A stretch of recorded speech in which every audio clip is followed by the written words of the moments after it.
My name is Roberta Brown, and I am the Greenwich Hospital's Integrative Medicine Coordinator. And I'm a nurse, a massage therapist, a yoga teacher, and a certified healing touch practitioner. And I've also studied sound healing. And my journey has been about creating a space in my life for self-care practices. And I do that with patients and staff at Greenwich Hospital.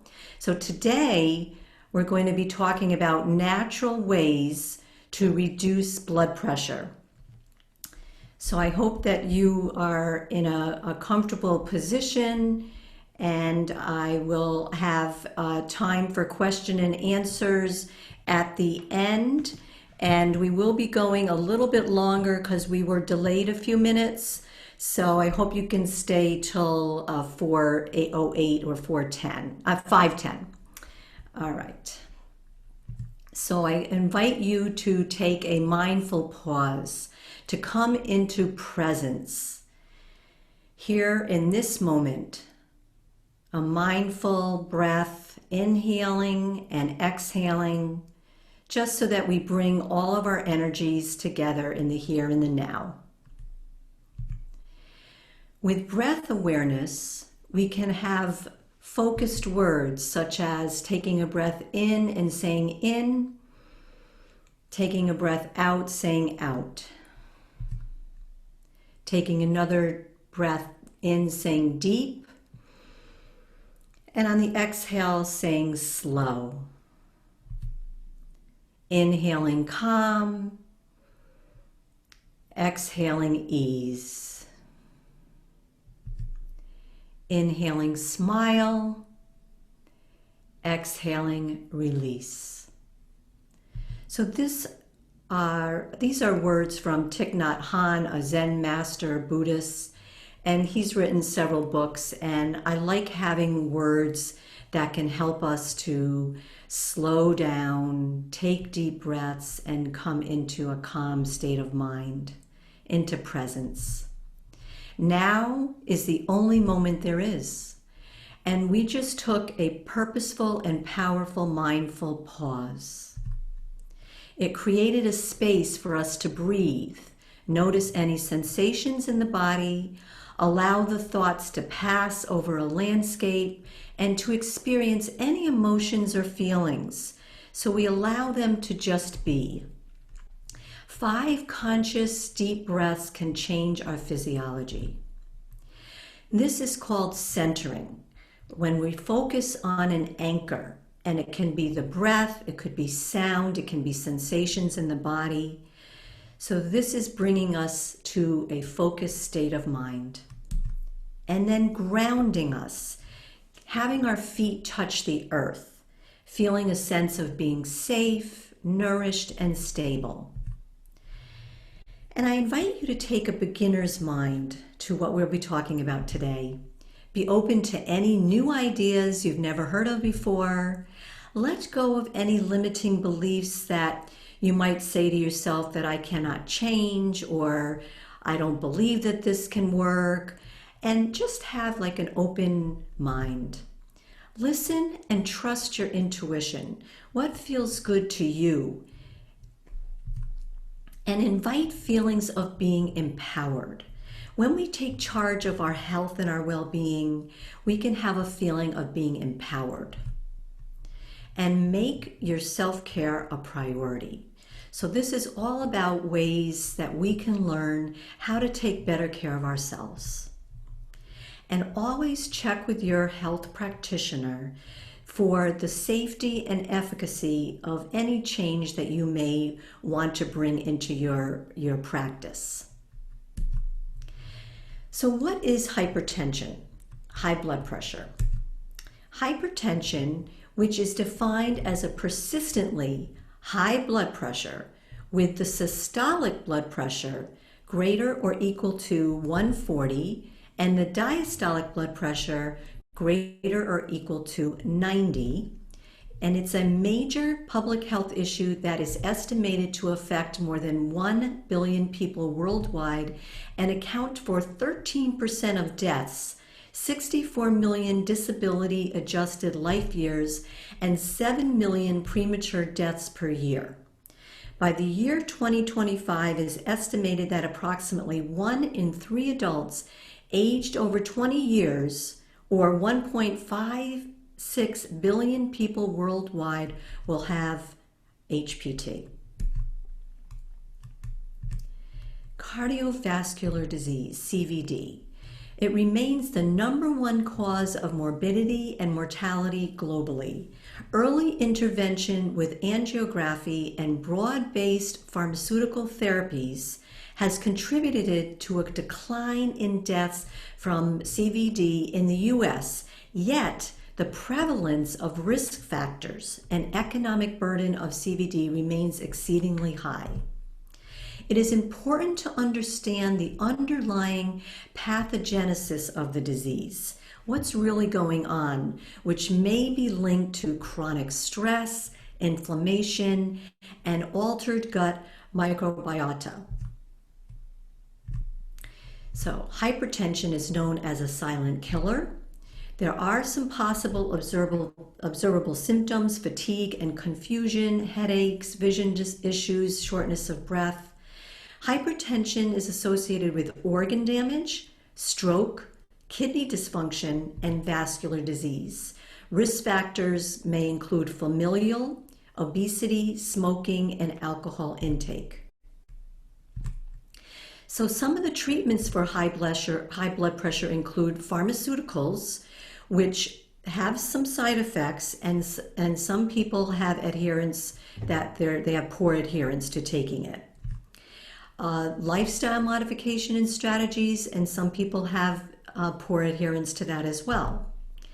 Exercise. We all know how important exercise is, and the American Heart Association recommends 40 minutes of aerobic exercise 3 to 4 times a week. Now, this can include running, walking, going up the stairs, swimming, anything that's going to get your heart rate going. Nutrition, supplements, and herbs are another important way to treat hypertension, and stress reduction and mind-body techniques. So we're going to be looking at some preventative, natural ways, some integrative and complementary modalities. And again, it's suggested to discuss them with your health practitioner. So we're going to look at some healthful food, how important it is for proper digestion. There can be some environmental exposures that can interfere with your blood pressure, such as pollution and heavy metals. So throughout the talk, I'm going to invite you to take in a breath. Take in a breath on peace and exhale out calm. That will help to elicit the relaxation response that was coined by Dr. Herbert Benson in 1975. He was actually one of the first people that I studied to learn about how stress affects the body. He was a professor, an author, and cardiologist. He was the founder of the Harvard's Mind-Body Medical Institute, and he renamed meditation the Relaxation Response to demystify meditation and help bring it into mainstream. And this was back in 1975. The response is defined as your personal ability to encourage your body to release chemicals and brain signals that make your muscles and organs slow down and increase blood flow to the brain. So there's meditation research back in the 60s and 70s. So counteract the physiological effects of stress, which are, it increases metabolism, your blood pressure increases, your heart and breathing rate increase, there's dilation of pupils, there's constriction of blood vessels, all on the stress response. And it enables us to flee from that stressful or dangerous situation, just like long ago with having to survive that that tiger. They had to get away from that. So we had to have that impulse intact for a dangerous situation. High stress hormones get secreted, and that contributes to stress-related medical conditions such as cardiovascular disease, GI diseases, adrenal fatigue, and more. So there's physiological changes such as muscle tension, headache, upset stomach, racing heartbeat, and shallow breathing. So meditation helps to shut down this sympathetic nervous system, which is also called the fight, flight, or freeze. And it secretes epinephrine and cortisol. And our immune system gets activated, and it causes an inflammatory response. So we want the relaxation response to be activated to be the rest and digest, so that the blood can get to our digestion, our bowels, and our elimination. And this is called the parasympathetic nervous system. The pituitary gland actually releases oxytocin, which is a connection, social bonding, and stress hormone. It also, the pituitary gland also secretes dopamine, serotonin, and endorphins, assisting us to feel good when we're in the relaxation response. It also helps health problems exacerbated by chronic stress, fibromyalgia, gastrointestinal ailments, insomnia, hypertension, and anxiety disorders. So the relaxation response promotes better health, especially with individuals with high blood pressure. And it reduces blood pressure and resting heart rate. It lowers stress levels. It increases a sense of well-being. Learning the relaxation response is a great skill to learn. It deals with life stressors. It can help to heal ourselves. We can achieve better health. So how can we elicit the relaxation response? So there's many ways that we can do that. So true relaxation is achieved by removing yourself from everyday thought. So if you can choose a word, a sound, a phrase, a prayer, or focus on your breathing. And some of the ways that we can do that is through visualization. So visualizing something pleasant, like a favorite beach that you like to go to, or a mountaintop, or a field of flowers. Progressive muscle relaxation is when you can start from the toes to the top of your head and tense and relax the muscles in your body. And it gives the body a message that it knows when it's tense and it knows how it feels when it's relaxed. Energy healing, such as Reiki or healing touch, can help to bring you into that relaxation response. Acupuncture. So that is with Chinese medicine that works with the qi or life force energy. It helps with removing blockages so that the energy flow can be free. Massage therapy can help with reducing blood pressure. Breathing techniques, so slow, deep diaphragmatic breathing. Prayer, yoga. Moving meditation such as Tai Chi or Qigong. Meditation, practicing 10 to 20 minutes each day, which there's lots of research around meditation practice, so we'll be talking about that. So again, we pause to breathe in the beauty of nature and breathe out.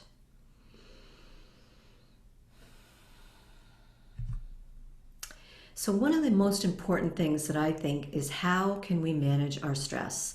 And in today's world, there's more stress than ever, but it's also how we perceive our stress. So meditation, as I mentioned, there's a study on 2019 on transcendental meditation, which is a mantra or a chant to focus your attention, and it has shown to lower blood pressure and cortisol. And also with music, that music is a way to decrease blood pressure.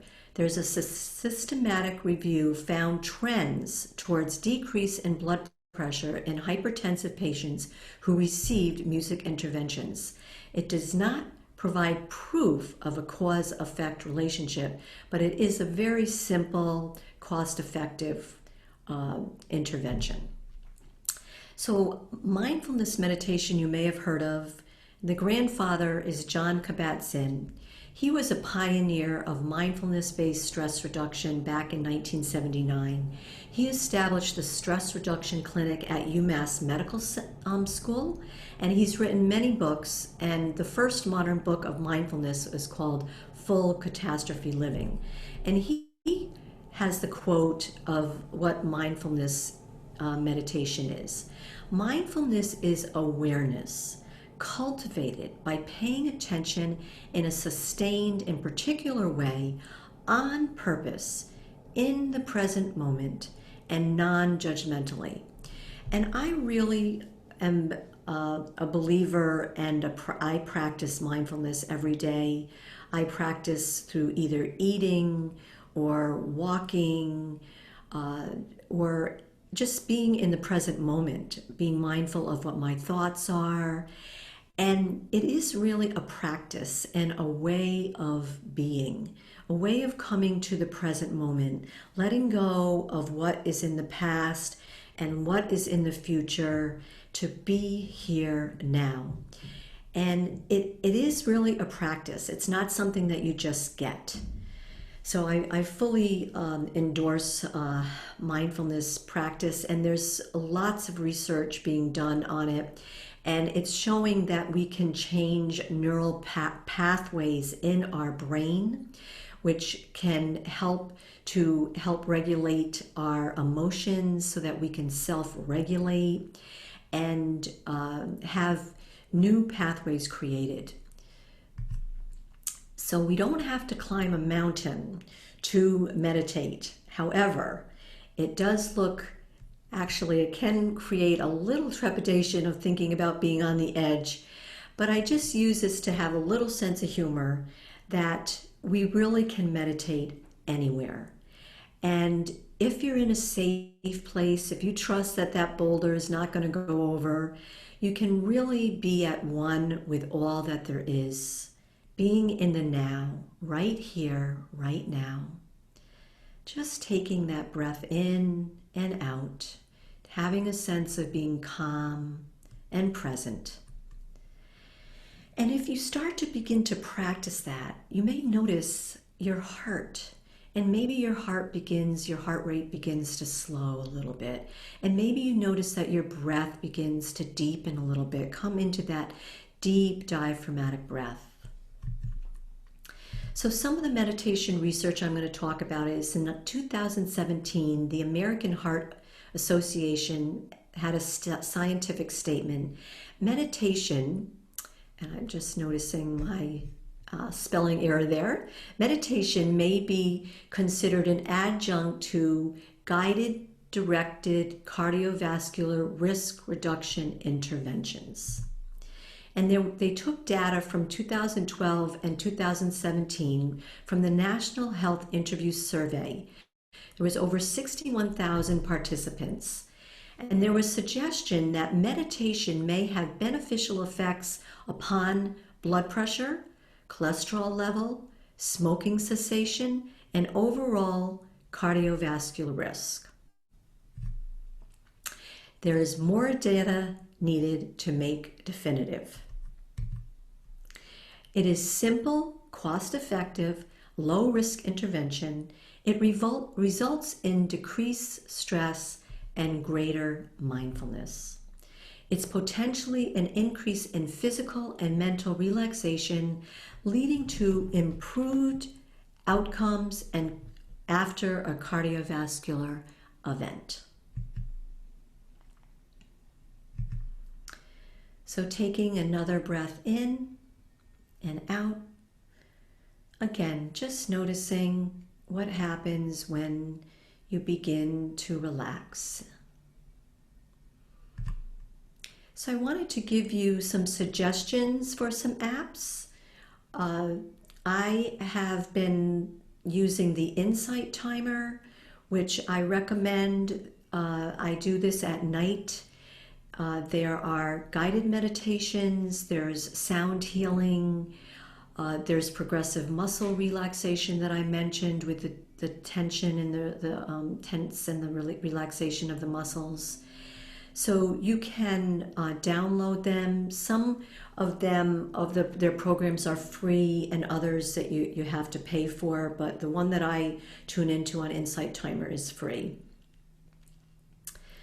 So just so that you know that there is some help out there, and it also helps with calming me before I go to sleep at night, because a lot of people are having trouble sleeping, and it's really important to have some kind of routine so that you're able to have a ritual so that the body knows that when it's time for sleep, that you'll be able to come into that relaxation response, shut off the electronics, and let the body know that it is time to rest. So I wanted to share about a TED Talk that I've watched several times by Kelly McGonigal. She coined it, How to Make Stress Your Friend. And it's only about 10 or 15 minutes, and I highly recommend it to learn about how stress really affects our body, mind, spirit. And she's a Stanford psychologist. She wrote the book, The Upside of Stress. And the science shows that when you change your mind about stress being harmful to your health, you can change your body's response to stress and have a decreased risk of dying. So people who believe that stress is harmful for their health, they had an increased risk of dying, so that they had to believe that it was harmful. So if we can change our belief that stress is bad and harmful for our health, we can know that we can take action. The stress is actually telling us that our body wants to take action. So when we feel the heart going up, or our hands start to get sweaty, or the muscles get tight, or we might feel our brow get tense, that's our body saying, let me take action, let me have confidence, and let me move forward and build resilience. So if we can practice this, we can build resilience and allow that, instead of having that reaction that stress is bad, that we can know that we're doing something good for ourselves. So as I mentioned, it's our perception of stress. Am I going to respond to stress, or am I going to react to stress? So that's a big key. Stress is one of the most frequent complaints that people go to the doctors for. And chronic stress is a major contributing factor to many illnesses, from the common cold to cardiovascular disease to high blood pressure, which I've already mentioned may increase the stroke risk. So the autonomic system, nervous system, has two branches. The parasympathetic, which is the stress response, and the sympathetic, which is the fight, flight, or freeze. So I'll be mentioning these throughout the talk. So we know that when we're under stress, the sympathetic nervous system is activated, but when we want to relax, we want to have the parasympathetic nervous system. So the sympathetic nervous system rarely returns to the baseline or rests when we're under chronic stress. So it's like this constant cycle. The body doesn't know how to totally let go and come back to that baseline of relaxation. It stays at a higher stimulated level with increased cortisol levels. So we need to return to the rest and digest, that relaxation response. As I mentioned, oxytocin, which is a connection and social bonding and stress hormone, has several functions. So it has an anti-inflammatory effect on our heart blood vessels. It helps to heal the heart from the stress effects on the heart. And it actually, when you believe that stress is a motivator and that you can take action, it actually will not constrict the blood vessel. It will actually respond like we're in joy and when we're resilient. So that is good news when we believe that stress is helping us to take action. And one of the things that Kelly talks about is when we hug ourselves or others, which we're not able to do as much these days, for 20 seconds or more, it can actually help to secrete oxytocin. So I encourage us to hug ourselves so that we can help to secrete that oxytocin, which is that connection and that social bonding hormone. You can imagine yourself doing it, and that can help too. So we are biologically wired to reach out and connect to others when we are experiencing stress. So it's really important right now that you find buddies to talk to, find a friend, a family member, and I know we're all zoomed out, but it is a way to connect, and it can be powerful as well. So this can calm us down, and we really need that today. So a little light touch here with cats, the power of hugging. So find someone that you can hug after the talk today, and just see how it feels for 20 seconds. It is longer than you normally would hug someone. So just take the incentive to do that. And again, the reminder to breathe in and breathe out when we see the sunset, the miracle of the sunrise and the sunset.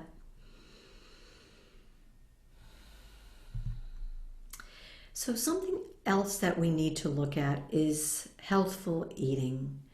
And this is another part of lifestyle changes that is not always followed, but it is really, really important.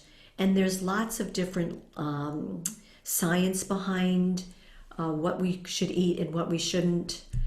So there was a pivotal trial in 1997 with DASH, a dietary approach to stop hypertension. And they made recommendations to eat more fruit, veggies, a low-fat dairy, diets low in fat, cholesterol, and sodium. And that was coined as an effective dietary intervention. And it was a treatment of hypertension, which also promoted weight loss.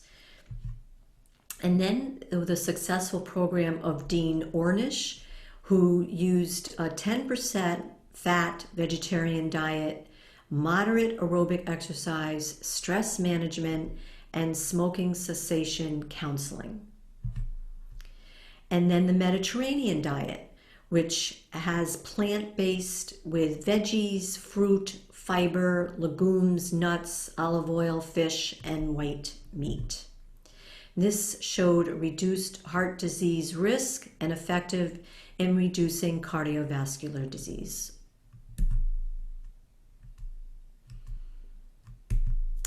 So some ways that we can look at food are through antioxidants, what are coined flavonoids. They have anti-inflammatory properties, and lycopene is an antioxidant. You can get that from tomatoes, fruit, veggies, wine, tea, and grains. And raw cacao is a flavonoid. It's good to choose ones with low levels of sugar instead of regular cacao, which has more sugar. There's an herb which has a hawthorn extract, omega-3 fatty acids, black or green tea, vitamin C, coenzyme Q10. There was early studies that showed it lowered blood pressure, but recent Cochrane review showed there was no significant blood pressure reductions. So that's something that I've been finding in the literature review, is that there are some studies that go both ways. And then hibiscus subderfa, which is a tea, garlic, Lignans, which are phytoestrogens, they're shown to have high qualities in flax, sesame seeds, and linseed, and there's suggestion to get these from food sources. And there are many other nutrients and supplements and herbs that are being studied.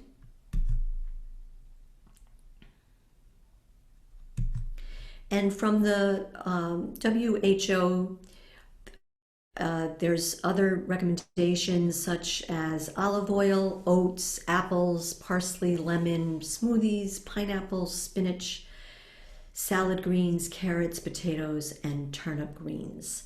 So really eating that rainbow, having a rainbow of colors on your plate, and less saturated fat is really important. And good fats, avocados is actually a good fat. So now we're going to talk about yoga. And again, we don't have to climb a mountain to practice yoga, but we certainly can feel a sense of one with the universe and the earth, and feel a sense of being grounded in the now moment. So just taking the breath in and out here. So some of the research, which I found some conflicting on the literature review, in this study, yoga is a traditional Indian practice that has been adapted for use in complementary and alternative medicine, and mainly includes physical postures, breathing techniques, and meditation.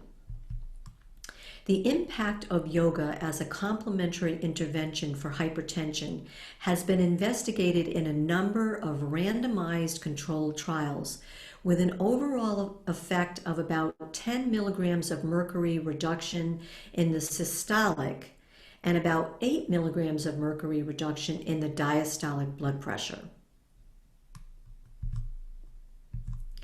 There is emerging evidence that yoga, especially yogic meditation and yogic breathing, can be a safe and useful adjunct intervention, but not of pre-hypertension. Although still a matter of investigation, increases in the parasympathetic activity, which is the rest and digest, and decreases in the excess of sympathetic activity, the fight or flight, seem to be key mechanisms by which yogic breathing, meditation, and perhaps postures counteract hypertension. So it really is important to, find a good teacher. There's all different styles of yoga. And that was one thing that they had said, is that, which one would be the best. You really have to find one that is, for one that's slow for you, that's safe, and for any of your medical conditions.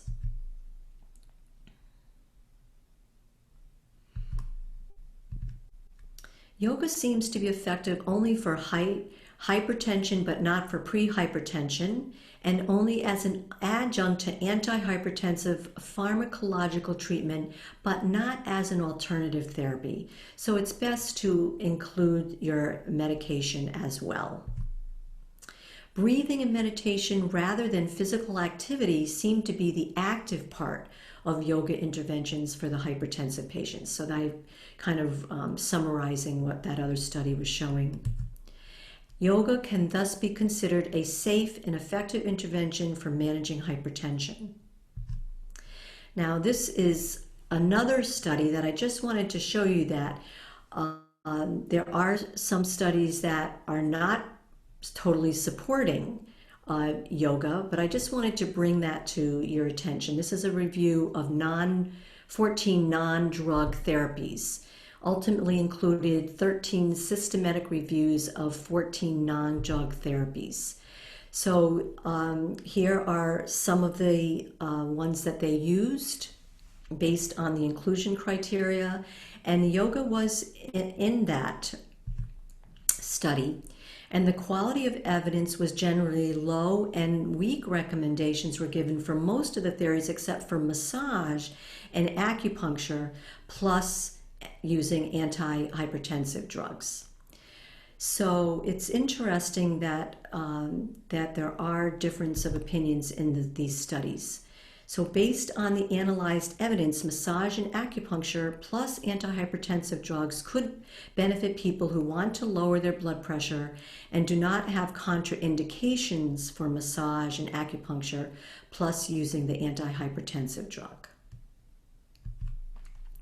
So this is the summary of the complementary alternative medicine interventions on lowering blood pressure. So, and some of these studies that showed no evidence of yoga and dietary amino acids, weak evidence of fish oil, vitamin D, monosaturated fatty acids, and magnesium and osteopathy. But there was significant evidence in Qigong, coenzyme Q10, melatonin, transcendental meditation, vitamin C, folate, inorganic nitrate, beetroot, L-arginine, and chiropractic. So all therapies discussed in this review, they have the potential to reduce blood pressure and the potential to improve cardiac function and cardiovascular health, and also the potential to decrease the need for antihypertensive medication with doctor recommendation and reduce morbidity and mortality. So it's important to look at this as an integrative approach.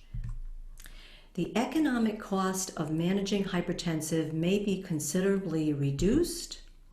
This review also points to an integrative approach of conventional pharmacological treatment along with non-conventional therapies as the way forward for the treatment and management of hypertension. So it's really important that we look at this as synergistic, so that we're working on having a team approach, that we talk to our healthcare practitioners so that they can help do some research and see what's best for you in terms of what kind of disease processes that you have going on. This is also in line with the aspiration of the WHO to reduce the prevalence of hypertension by 25% by 2025. So again, we take in that breath in and breath out, appreciating the beauty all around us.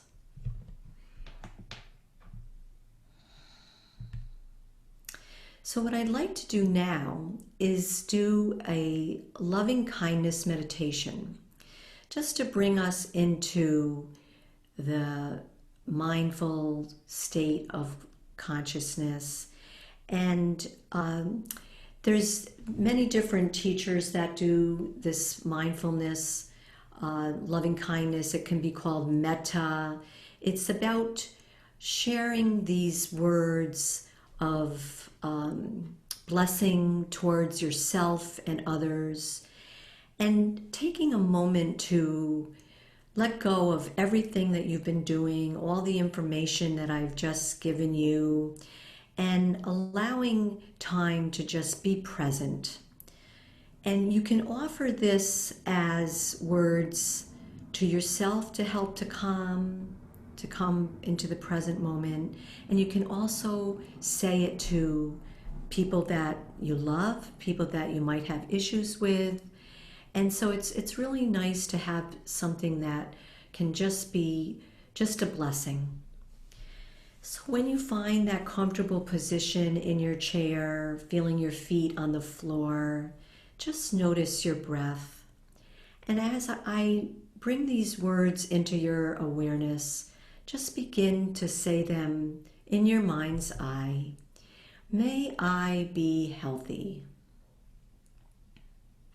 May I be healthy. May I be safe. May I be safe.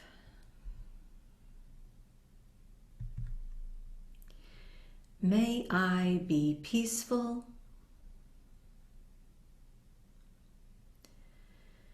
May I be peaceful.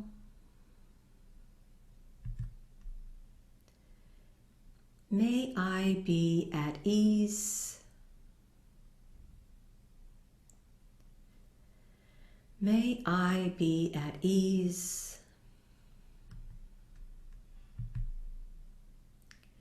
May I be loving and kind. May I be loving and kind.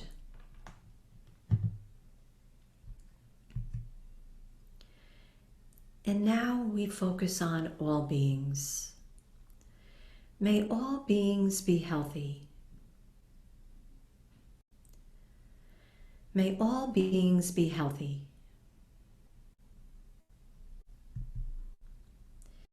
May all beings be safe. May all beings be safe.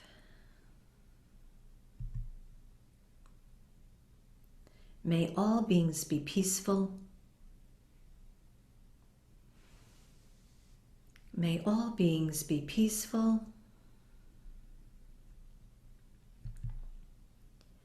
May all beings be at ease. May all beings be at ease. May all beings be loving, kind, and compassionate.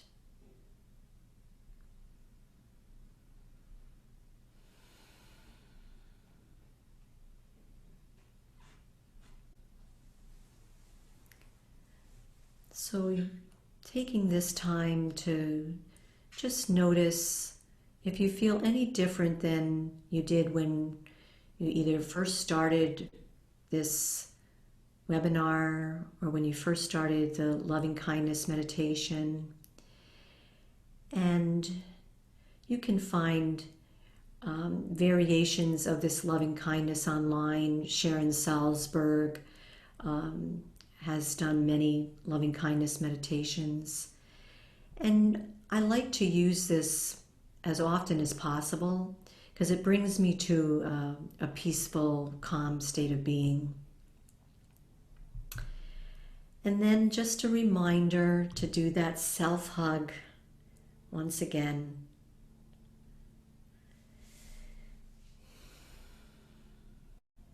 And hug those that you love. And then here are the references. If you'd like, you could take a picture. And this will be recorded, so there'll be opportunities to go on the website to see it again. And there's the Kelly McGonigal TED Talk.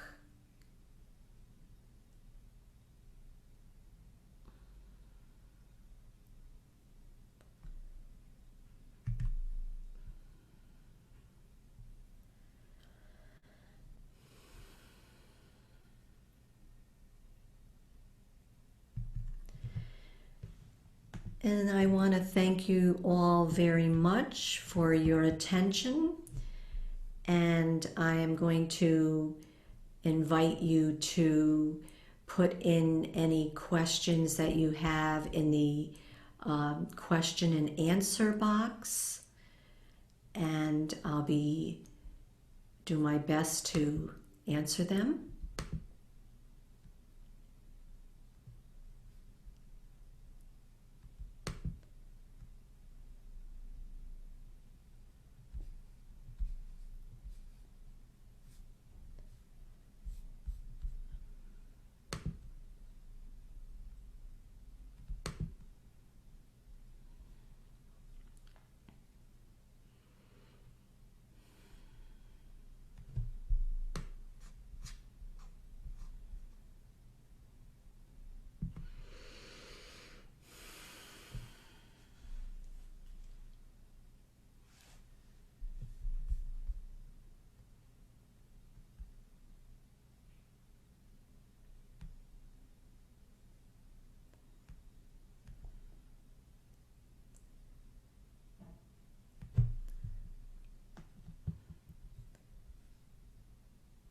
So is there anybody that has any questions about the yoga, the nutrition, the stress management?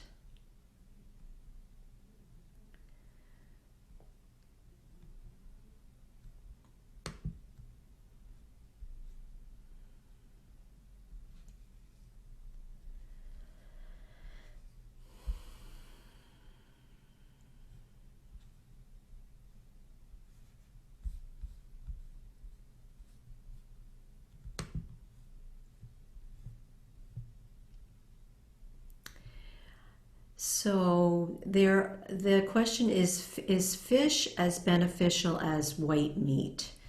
So I did not review, I did not see studies specifically about whether fish is as beneficial as white meat, but from what I understand, fish is definitely a healthy alternative. We do have the issue of mercury in the fish. Wild fish is good to have. Salmon has omega 3 in it, so it is definitely, it does have its benefits, and I do get wild caught instead of the farm raised. So I hope that answers your question. So another question is, what is the best way to control or stop a panic attack? So I do not experience panic attacks, but sometimes I have anxiety, so I know what that feels like.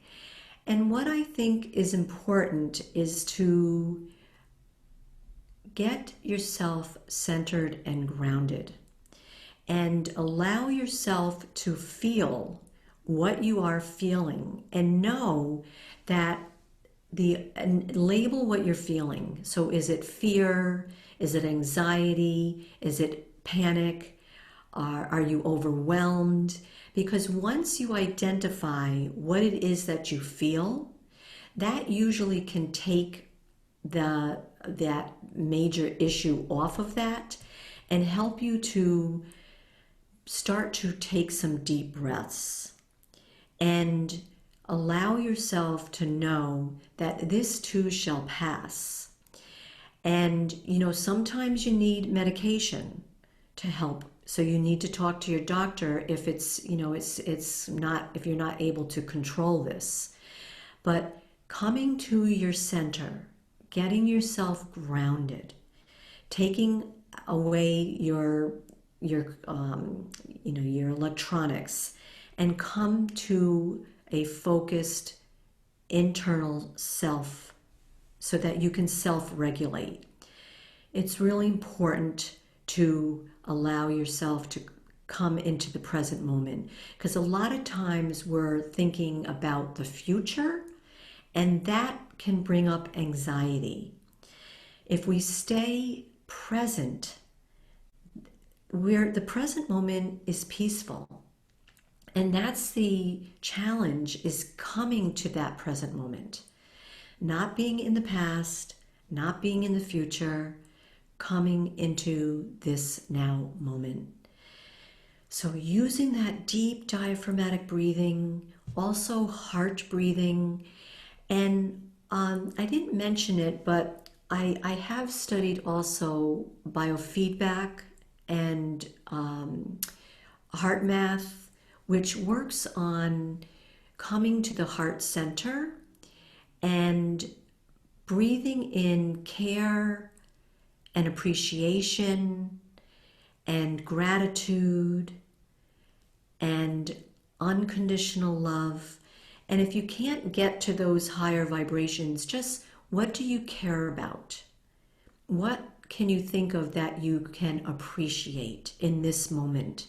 It can really shift you out of the stress response and into the relaxation response. And it's really important that you can distinguish between those two. And as I mentioned in the talk, if we're under chronic stress, we're in that stress response more than we are in the relaxation response. And that can cause that panic. So whatever you can do to exercise, walking is very effective, coming into moments of peace with nature, breathing out in nature. These are things that I do that I find very helpful. And really, you have to find what's best for you. What works for you? What works for me may not necessarily work for you. So we really need to look at this in an individual way.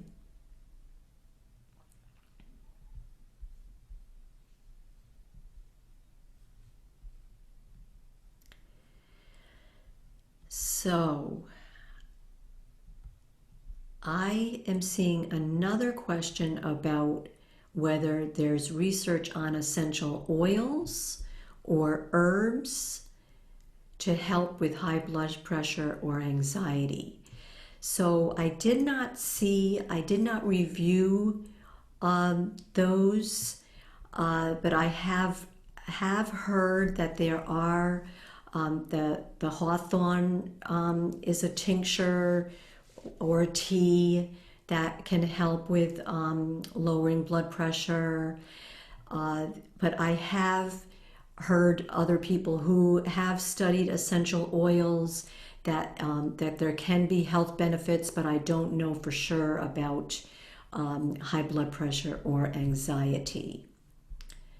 So I just want to say that there is lots and lots of research being done out there, and that you can, ask your physician about studies that he or she might be able to get in touch with. But I do appreciate the question, and there's more for me to learn. And again, I think it's important to have conversations with your healthcare practitioner, so that they know that you're either interested or doing some of these alternative or complementary modalities, because they really need to know, because sometimes herbs could interfere with medication.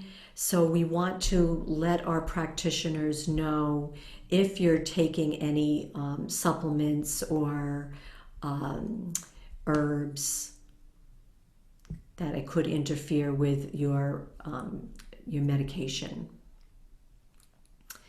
So I'm just checking to see, we're a little bit at 5 o'clock, and I didn't realize I would be done so early with my talk. And you are most welcome. I am grateful that we had a good amount of people. I hope that it was informative and that you're able to take some of this information to make some healthy changes in your life. And I'm open I can stay a few more minutes if anybody has any other questions. There's still a few people on the call.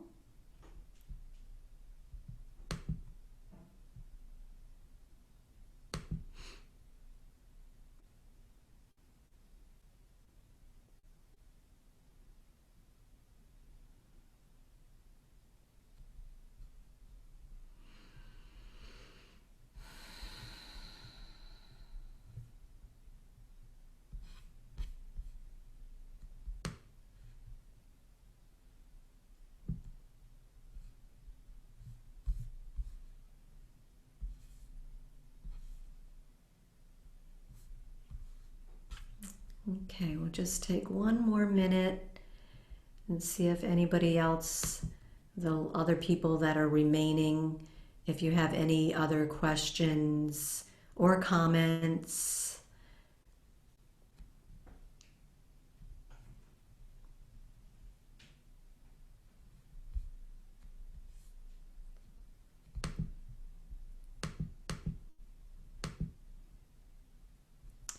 All right.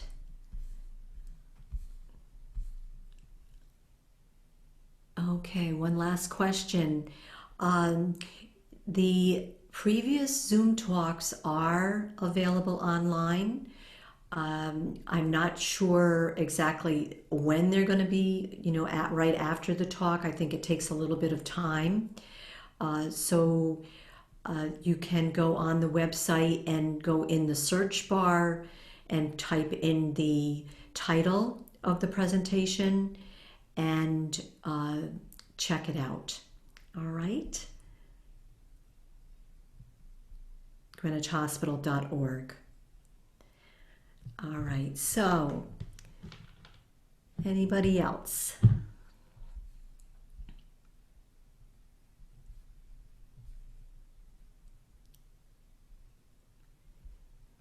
So have a wonderful, peaceful evening, and I wish you the best and a healthy and calm life. As many moments as possible.